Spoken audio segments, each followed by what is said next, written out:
I'm Jen Schrader, and this is Behind the Springs, conversations with the people working for you in Colorado Springs, Olympic City, USA. Hello, everyone, and thanks for joining us. I'm Jen Schrader, and we are here to talk about a mental health movement today. It is underway in the city of Colorado Springs, and it's called Pikes Peak Rising. So today we're talking about what it means for you as an individual, what it means for our community, and I believe it's something that will have a really important impact, a really lasting impact. So I have two guests with me. Thank you both for being here. Number one, I have Abby Mobilade, the First Lady of Colorado Springs, nursing educator, wife, mom, sister, friend. We could go on and on of all your titles, both of you. And then Maggie Okana is the behavioral health planner at El Paso County Health. Maggie, thanks for being here. Thank you. And Abby, thanks for being here. Thank you. For your time and knowledge and to kind of introduce this concept to our audience. So I know you're both here to kind of talk about the movement. It's very collaborative. We have over 40 different agencies involved. So of course, this is a small representation of the people involved. But can you just kind of talk about, I'll start with you, Abby. What is the city's role in all of this, and how did it even begin? Yeah, that's a great question, actually, and one that we were asking ourselves, early on in this, about a year ago. What is the city's role in this? And we really kind of boiled it down to being an advocate and kind of starring and highlighting and showcasing the organizations and the people that we have in the city that are doing amazing work, and increasing our city's mental health just through talking about it and bringing awareness to it, providing education as much as we can. But like you said, it really is collaboration. It's a partnership, and that's the city's biggest role, is just partnering with what our city is already doing. And kind of elevating it. Elevating right? it, absolutely. Because we do have the ability to do that. And so, yeah. And not to put you on the spot, but you were talking, when we launched this last week, you were talking a little bit about your own personal experience of, and I think most people, I think I'm right in guessing that most people can relate to this, of having some kind of mental health, not even necessarily a crisis, but some kind of mental health crisis or concern, and thinking to yourself, okay, I need help, or a family member or a friend needs help. What's my next step? And feeling a little bit lost and helpless. And you're assuming that the resources are there, but you don't actually know how to go about finding them or getting access to them. And then you hit some barriers, and you're like, well, they can't see anyone for 6 months, or they don't take my insurance, or they don't see pediatric patients. The list goes on and on. But yes, there have been many times where I have been just randomly Google searching keywords for here in Colorado Springs. How do I find this kind of help? And it's frustrating. It's frustrating, and it's time consuming. It just takes so much time. And you're right. A lot of people probably give up. I mean, I've given up. I've given up. You get your burst of energy where you're like, okay, we're gonna figure this out, and you start doing your research, and you make 10 phone calls, and after a couple weeks of that and trying to figure it out, you're tired, and it doesn't feel like you're getting anywhere. It just feels like you're treading water. So you put a pin in it, and then 6 months later, maybe you'll try again. So we're here with the solution. We are. And so Maggie, talk with us a little bit about Pikes Peak Rising 360, which is the actual website where people can go, if they're in that situation that Abby and I are talking about, and they're a little bit lost or just starting out for the first time on a mental health journey, they can visit this site. Yes, you're correct. And it's a first of its kind public tool. It's designed to help people access vetted mental health resources and well-being resources suitable for all learning styles. So it can come in the form of articles, books, podcasts, just anything that might be helpful for somebody to learn more about their mental wellness. And it's an easy to access online portal that was built by mental health and wellness experts who are leaders in the field of behavioral health and mental health. And its aim is to provide everyone with an engaging way to explore, discover, and match the best evidence-based self-help resources, specifically for their needs and preferences. So it's not necessarily, I don't necessarily have to go there if I need to make an appointment. It could just be, I just want to learn more about autism, or I want to learn more about, mental health in youth, a struggle that a child is having, or senior citizen. What are resources out there for them? So it does have an assessment, right, tool? Tell me about that. Yeah, so it has a great tool on there. It's a self-paced self-help or mental health assessment. It is not in any way meant to diagnose. It's very high-level screening tool. That's just to help somebody get a little better insight of where their mental well-being might be. And it comes in a variety of topics as well. And it offers certain resources after you take the assessment that might be relevant to what your needs are. And so sometimes that might look like a self-help practice. It might be a community partner resource that's nearby.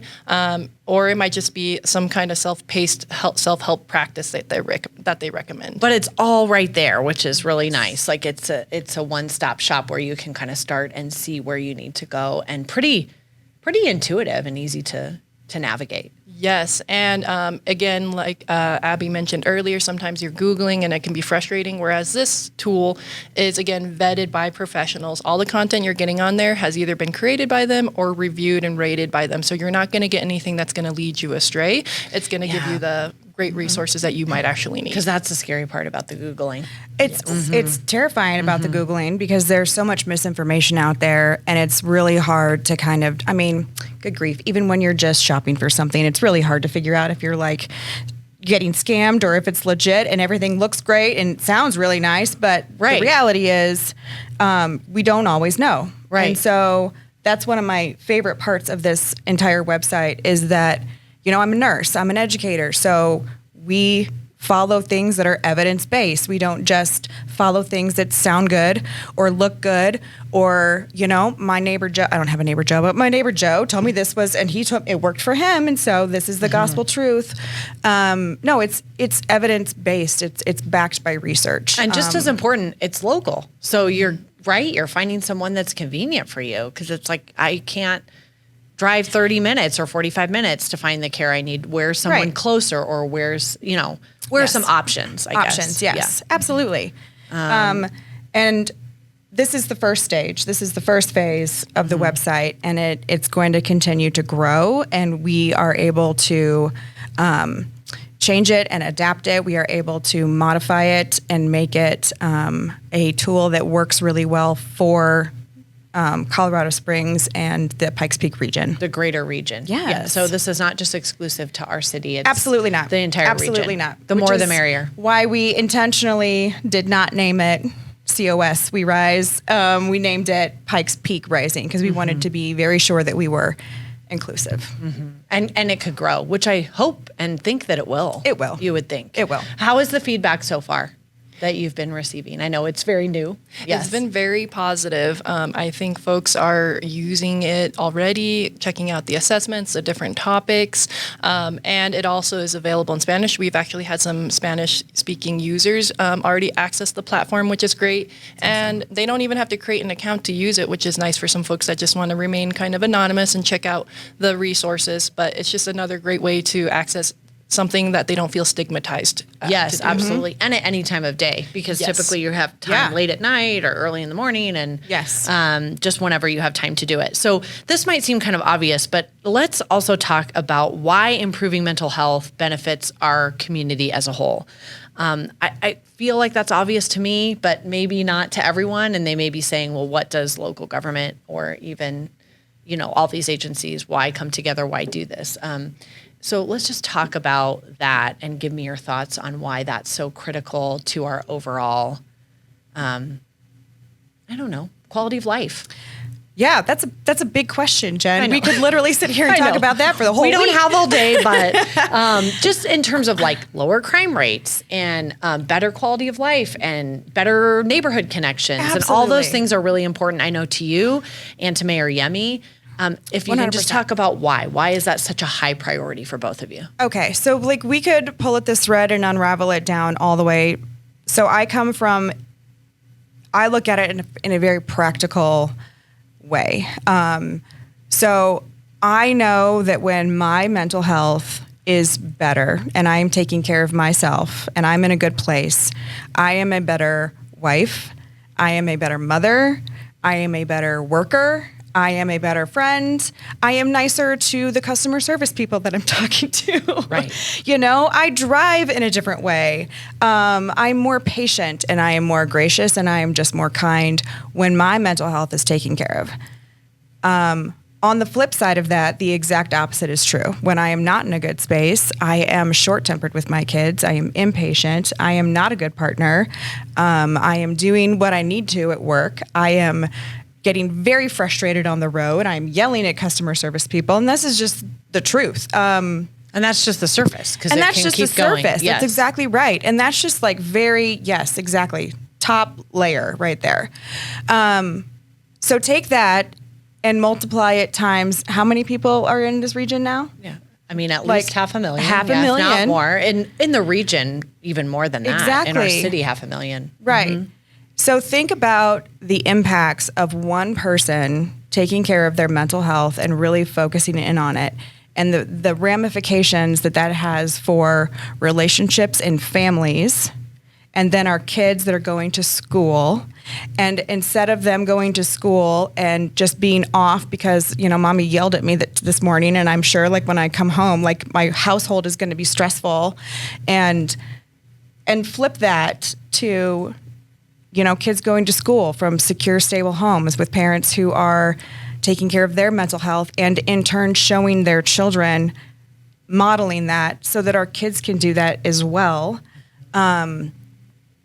So for me, it starts with the individual and it moves, you know, it multiplies outwards. So whatever motivates you, do it for yourself or do it for the community. But in the end, it benefits both. It benefits all of us. Right, right. How about you, Maggie? And from the El Paso County public health perspective, this is nothing new for you all to make a priority. Yeah, definitely. And I would agree also, you know, that personal experience, it impacts yourself, but even further out. And, going back to that evidence base and looking at the research, we know that mental health impacts every part of our well-being as much as physical health does. Mm-hmm. And so we know something as simple as raised stress levels, you know, that cortisol level is going to impact even chronic illness or heart disease or whatever. And so you're looking at the impacts beyond just your behaviors, but your own well-being. And so it's all very connected. And so that's, you know, speaks to the whole community broadly as well. And so having that priority in mental health is huge to ensure that everybody's well-being is at the best as it can be. And actually at the launch last week, I heard a great phrase from the dean at UCCS say, you know, we look so much at our lifespan when really we should be looking at our health span because we want to look at how long we live healthily versus just how long we live. And so mental health is a huge part of that. That's so true. Really good points. And I don't know about you all, but I feel like anytime we're talking about mental health, whether it's in a formal way like this or just with friends or family, I feel like it's one of those things where we're going to look back and say, oh, that's when we finally figured it out. Right. Oh, I mean, like important. the history books are going to go, oh, look how nice it was that they finally figured out that mental health was so important. Because for so many generations, right, we know the generations that have come before us, it hasn't been a priority and even stigmatized, where you don't want to talk about it at all, especially when things are not going well. Absolutely. And I think this effort is, you know, part of this effort is just to turn that around, is to just start talking about it, start asking people how they're doing, and don't just mean their physical health. Absolutely. So that's really important. And the reality is our world has changed drastically in, you know, just the last 10, 15 years. The amount of information, the amount of social access that we have, the amount of media is coming at us faster than it ever has before. And like, we really do need to bolster our own mental health. We really do need to make sure that we are taking preventative mental health action so that we are able to process and combat and like deal with the amount of information and just content that's coming to rapid fire at us every day. And not preventative mental health action that youth might think would be a good idea, but get expert advice like you would on a physical ailment. Why would you just take care of that yourself when you can go to the website? Right. At least go to the website and then find the people that can tell you these are some tools you can use, or Yes. here's the next step you need to take so that you feel empowered. Absolutely. Yeah. So this is exciting, and hopefully we'll have you on again and give us an update, because I know there will be more to come. But I want people to know coloradosprings.gov/Pikes Peak Rising will give you background on this whole program, and then also connect you to 360, so you can kind of just check it out and get an idea of what you think. So explore that website. Marriage counselors, family therapy, mental health assessment, articles, like you said, from various topics. So it's all at your fingertips. We hope you'll try it out, and it's for you, and for the most part free, and hopefully you can find, like you said, the places that do take your insurance and are affordable for you and your family to explore. Absolutely. So thank you both for your passion and for your advocacy. Thank you. We really appreciate it. And thanks everyone for listening to Behind the Springs.